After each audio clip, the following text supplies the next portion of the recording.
HTC announces their new Resound with Beats Audio. Sony Ericsson prepares the new Xperia Arc HD. And what's this about unreleased phones like the Galaxy Nexus already rooted? All this and more coming up right now.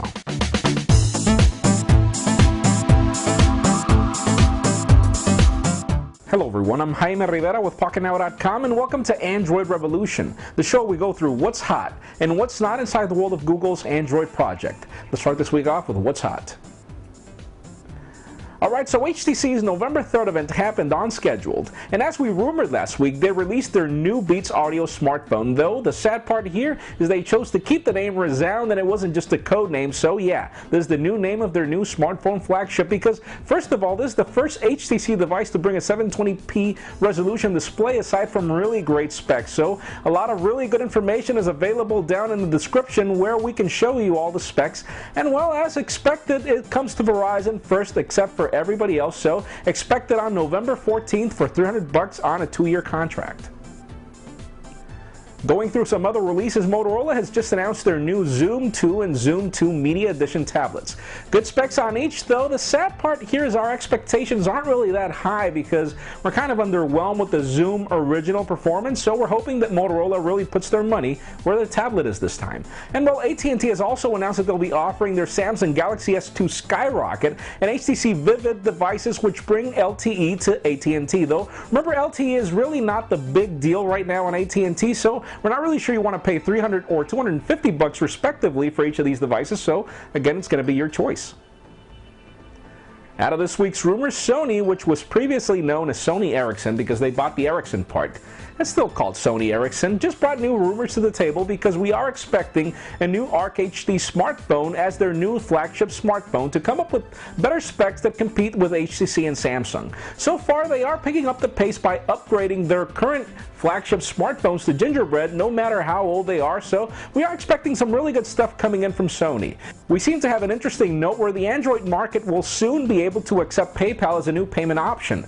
Our thoughts about that is what took them so long, and well, finally LG is recently showing off a U1 smartphone with ice cream sandwich in the future. Not really sure where we're going to get that, but let's hope it's going to be soon. Out of this week's coverage, make sure you catch Joe Levi's recent article showing us how to speed up our web browsing and also our Android market browsing with this new DNS tweak. Full link in the description. Joe also takes some time to share 4 great Android applications to help us get in shape, and in my case, since I'm already round in shape, I'm definitely going to catch that after I record.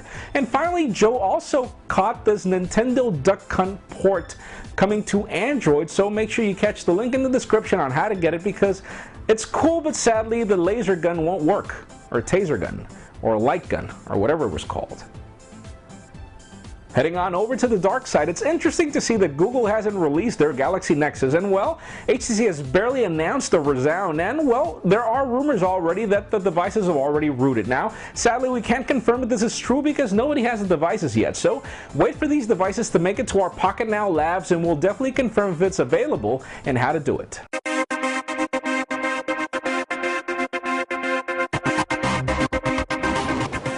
That does it for What's Hot. Let's continue on with What's Not, and well, many of us are definitely disappointed with Android manufacturers. First of all, they do a really good job in bringing these really great events showing us their new phones, like for example the Motorola Droid Razr and the Galaxy Nexus, but sadly we didn't get release dates. Nobody brought out release dates, and we really don't know what's going on with these manufacturers and why not giving specific dates as to when they'll release their devices. So far, we already know when the Galaxy Nexus will make it to town, and well, the Droid Razr is finally making it on November 11th, but still, I mean, Android manufacturers really need to do a really good job in working on giving specific dates for people to actually anticipate the devices. If not, people don't know the dates, and what they do is end up buying other things like other smartphones.